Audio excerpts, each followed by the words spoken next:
마음 공부, 영성 공부를 하시는 분들은 환생과 카르마에 대한 궁금증을 가지고 있습니다. 이번 영상에서는 전생에 티베트 고성이었다가 영국 백인의 몸을 입고 환생한 롭상 람파와 함께 할까 합니다. 롭상 람파가 쓴 롭상 람파의 가르침에 나오는 환생과 카르마, 그리고 죽음 이후의 삶에 대한 구절을 읽어드리고 저의 생각을 공유해드리겠습니다. 마음 공부, 영성 공부에 대해 더 많은 것을 알고자 하신다면 네이버 카페 한책협에 가입하시면 많은 도움이 되실 것입니다. 이곳에서 많은 분들이 마음 공부와 의식성장에 관한 특별한 책들을 읽으면서 글도 쓰고 있습니다.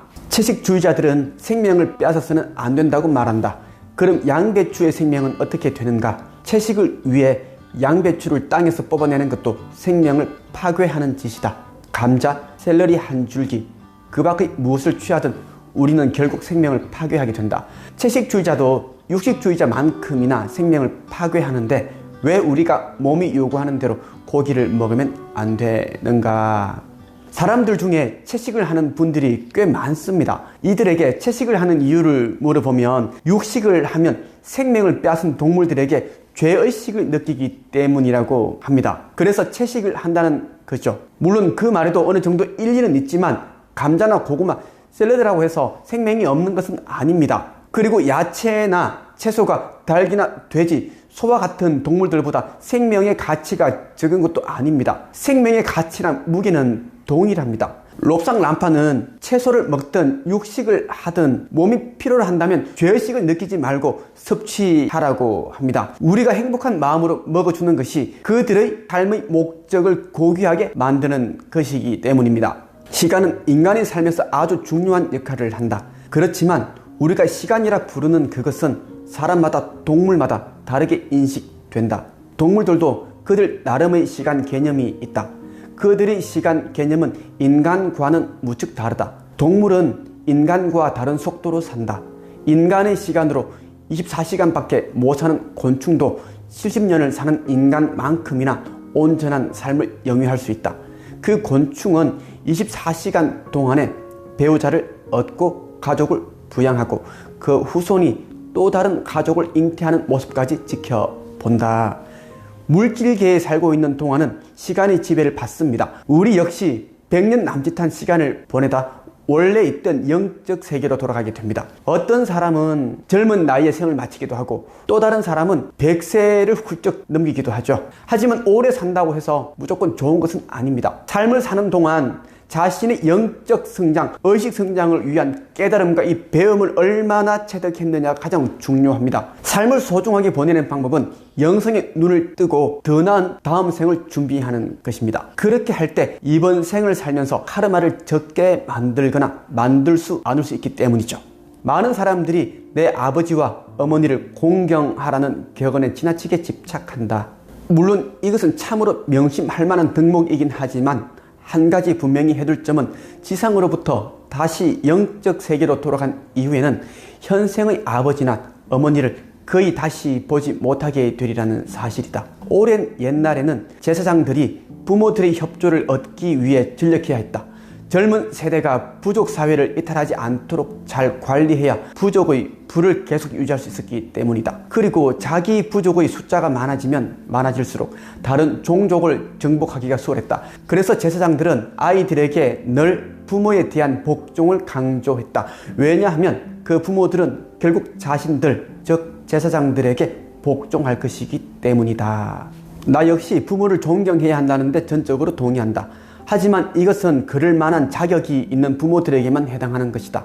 만일 오만하고 차갑고 횡포를 부리는 부모라면 그들은 소외되어야 마땅하다. 그들은 존경받을 권리가 없다.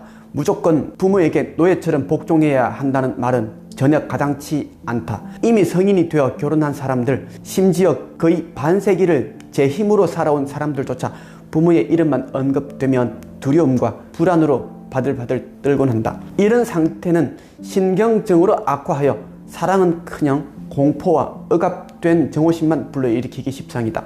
나이가 50이 넘은 이 아이들은 도무지 죄의식을 떨칠 수가 없는데, 왜냐하면 내 아버지와 어머니를 공경하라는 신념을 무조건 따르도록 배우며 자라왔기 때문이다. 이런 상황에 있는 사람들에게 말하건대 만일 당신이 부모와 서로 불행한 관계를 맺고 있다면 영적 세계에서 그들을 다시 마주칠 일은 없을 것이다. 영적 세계는 조화의 법칙이 지배하므로 조화되지 않는 존재들끼리 만나는 일은 전적으로 불가능하다. 만약 어떤 부부가 서로 정략적으로 만났고 단지 이웃의 뒷공론이 두려워서 헤어지지 못하고 있는 관계라면 한 사람이 근본적으로 변화되어 둘이 조화를 이루게 되지 않는 한 그들이 영적 세계에서 다시 만날 일은 결코 없으리라. 우리는 어려서부터 어른들로부터 학교에서 종교시설에서 다양한 곳으로부터 부모를 공경해야 한다는 말을 익히 들어왔습니다. 어쩌면 주입을 당한 것이 아닌지 모르겠습니다. 부모가 아무리 악하고 자식에게 상처나 고통을 주더라도 공경하고 효도해야 한다는 말을 귀에 딱지가 않도록 들었죠. 그렇기 때문에 많은 자녀들이 부모가 자신을 함부로 대하거나 학대하고 심지어 폭력을 행사하더라도 그저 복종하고 있습니다.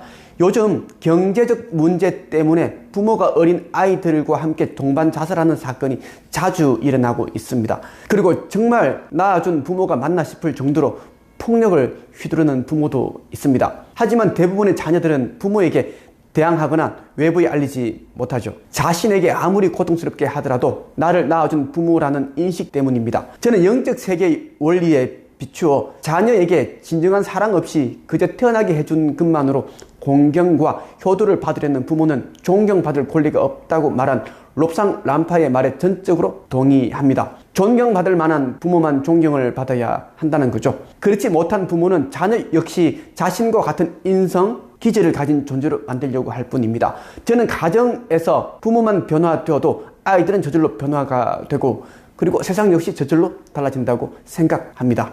왕자든 거지든 간에 모든 사람은 소위 생의 수레바퀴, 즉 끝없는 존재의 쳇바퀴를 따라 돈다.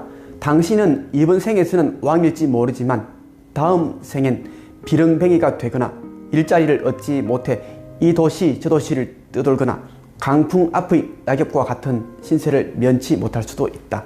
지금 잘 나간다고 해서 잘 산다고 해서 자만해서는 안 된다는 겁니다. 경제적으로 부유하고 크게 성공했다고 해서 의식 수준이 높거나 영성이 깊은 것은 아닙니다. 반대로 수레를 끌며 폐지를 줍고 있거나 다른 사람 밑에서 지시를 받아가며 힘들게 살고 있다고 해서 그 사람의 의식 수준이 낮거나 영성이 얕은 사람으로 치부해서는 안 됩니다.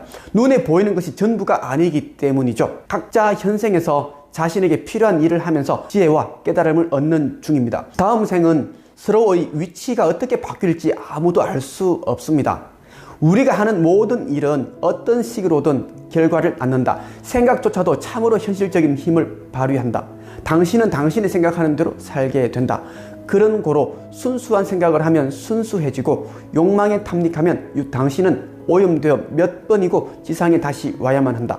그 욕망이 순수하고 선한 생각들에 밀려 내면에서 완전히 사라질 때까지 말이다. 카르마는 우리가 빚을 지고 또 그 빚을 갚는 과정이라 할 수 있다. 당신은 상점에서 어떤 상품을 주문할 때 법정 화폐로 그 값을 내야 하는 일종의 채무 상태가 된다. 그 값을 치를 때까지 당신은 빚을 진 것이며 만일 그 빚을 갚지 못하면 법률에 따라서 체포되고 심지어 파산하게 될 수도 있다. 지상의 모든 남녀노소는 무엇으로든 대가를 치러야 한다. 우리는 우리에게 죄를 범한 이들을 용서해야 한다. 그리고 우리 또한 우리가 해를 끼친 이들에게 용서를 구해야 한다. 늘 기억하라. 좋은 카르마를 낳는 확실한 길은 바로 우리 자신이 대접받기 바라는 대로 남들을 대접하는 것이다. 우리는 카르마의 법칙을 피할 수 없다. 돈을 빌렸으면 갚아야 하고 도움을 받았으면 그러한 도움을 베풀어야 한다. 악을 주고받는 것보다는 선을 주고받는 것이 훨씬 나으므로 종의 구별 없이 모든 생명에게 선함과 연민과 친절을 보이자는 것이다. 카르마는 쉽게 말해 업보라고 하는데 다음 생을 결정짓는 몸과 입과 마음으로 짓는 선악을 말하는 겁니다. 이번 생에서 좋은 일을 많이 하면 좋은 업보를 많이 쌓게 되고 반대로 나쁜 일을 많이 하게 되면 나쁜 업보를 많이 쌓게 됩니다. 지금 누군가에게 상처를 주거나 고통을 가했다면 이번 생이 아니어도 다음 생에서 아니면 다음 생에서 그 사람에게 보상해줘야 합니다. 영적 차원에서 본다면 자신이 가했던 행위만큼 상대에게 갚아줘야 하는 겁니다.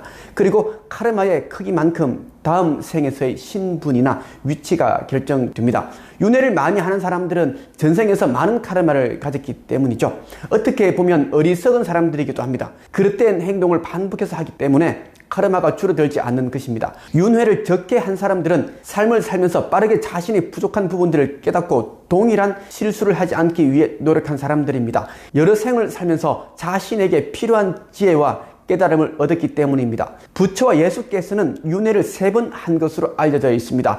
3번 만에 더 이상 복잡하고 고통스러운 이 지구 행성에 태어나는 윤회 시스템에 벗어났다는 것은 엄청난 고차원 의식을 가진 분들이다라고 보시면 좋겠습니다. 기억의 방에서 생을 돌아본 후에 당신은 자신에게 가장 적합하다고 생각되는 또 다른 세계의 해당 구역으로 간다. 당신은 지옥으로 가지 않는다. 지옥은 지상에, 즉 우리의 학교 안에 있다고 했던 우리의 말을 믿어라. 당신은 아마도 동양인들, 위대한 신비가와 위대한 교사들이 절대로 자신의 본명을 공개하지 않는다는 사실을 알 것이다. 이름에는 큰 힘이 깃들어 있기 때문에 만약 누군가가 올바른 진동으로서 그의 영혼을 불러낸다면 그는 어쩔 수 없이 끌려나와 지상을 응시해야만 하기 때문이다. 동서양을 막론하고 어떤 지역에서는 신을 이름을 부를 수 없는 존재로서 대하고 있다. 만일 모든 사람이 줄곧 신을 불러도 된다면 우리의 지도자인 시인으로서도 무척이나 번거로울 수밖에 없을 것이다. 마찬가지로 타기한 사람들에 대한 과도한 애도는 그들에게 오히려 고통을 준다. 그들로 하여금 지상으로 다시 끌려 내려오는 느낌을 받게 한다. 이는 물에 빠진 사람이 젖은 옷과 젖은 신발의 무게 탓에 점점 더 가라앉는 상황과도 같다. 사랑하는 가족이나 친구, 지인들 중에 세상을 떠나게 되면 그 슬픔과 고통은 이루 말할 수 없습니다. 바다와 강이 아무리 깊다고 한들 소중한 사람을 떠나보낸 사람들이 슬픔보다 더 깊겠습니까? 저 역시 28세 때 평생 고생만 하시다가 68의 나이에 가난을 이기지 못하시고 농약을 드시고 세상을 떠난 아버지가 자주 생각이 납니다. 그립습니다. 우리 아버지 같은 경우에는 제가 태어나기 전에 경북 가창면에 있는 탄광에서 석탄을 캐는 일도 하셨습니다. 가족 앨범에서 땅굴 속에서 석탄을 캐는 사진들을 보곤 했는데 그때마다 정말 고생 많이 하셨구나 하는 생각이 들더라고요. 그 후에 논 한마디 없이 남의 논과 밭을 빌려서 농사를 지으셨습니다. 그리고 마을 근처 연탄 보일러 공장에서도 부모님이 이제 일을 하셨는데 그렇게 열심히 사셨음에도 불구하고 빚이 옆에서 헤어나오지 못하셨습니다. 저 역시 아버지가 너무 그립지만 그렇다고 해서 과도한 애도를 해서는 안 된다는 것을 잘 알고 있습니다. 영적 세계에 계신 아버지를 번거롭게 하는 일이 될 뿐더러 아버지께서 하시는 일을 방해하는 일이 되기 때문입니다. 세상을 떠나게 되면 49제를 지내게 되죠. 49제를 지내는 동안까지는 영원히 이승에 머물러 있습니다. 그러면서 이승에서의 연을 정리하고 영계로 넘어가게 됩니다. 영혼이 영계로 가게 되면 이승보다 더 바쁘게 보내게 됩니다. 인간의 삶을 살 때 행했던 자신의 모습들을 돌아보며 참회의 시간을 가지게 되죠. 그리고 다양한 경험을 하면서 느꼈던 슬픔과 고통 등의 감정들을 치유하는 시간을 가지게 됩니다. 어느 정도 시간을 보낸 후 자신을 인도해주는 여러 영적 마스터들과 함께 토의를 통해 다음 생을 계획하게 됩니다. 그런데 자주 과도한 애도를 하면서 고인의 이름을 부르게 되면 그 에너지 진동은 그대로 고인에게 전달이 되는 겁니다. 고인은 영적 세계에서 자신이 해야 할 일에 집중하지 못하게 될 수도 있습니다. 그래서 생전에 의식이 높은 경지에 오른 사람들은 세상에 자신의 이름이 알려지는 것을 좋아하지 않았습니다. 우리 눈에 보이지 않는 영적 세계에 인류를 위해 봉사하는 수많은 영적 스승들이 있습니다. 그들 역시 자신의 이름을 세상에 공개하지 않습니다. 자신의 이름이 알려지는 순간 피곤한 일이 일어나기 때문이죠. 아무리 그립고 안타까운 마음이 들더라도 세상을 떠난 사람들은 잊어주는 것이 좋습니다. 가끔 그들과의 행복한 추억을 떠올리면서 좋은 감정을 가지는 것이 서로를 위한 일입니다. 제가 드리고 싶은 말씀은 물질 세계에서 육신이라는 옷을 입고 인간의 모습을 살아가고 있는 여러분의 삶에 집중해야 한다는 겁니다. 아직 여러분에게는 해야 할 일들이 그리고 배워야 할 지혜와 얻어야 할 깨달음들이 너무나 많기 때문입니다. 이번 영상이 여러분의 마음 공부와 영성 공부에 많은 도움이 되셨기를 바랍니다. 마음 공부와 영성 공부에 대해 더 많은 것을 알고자 하신다면 네이버 카페 한책협에 가입하시면 많은 도움이 되실 것입니다. 감사합니다.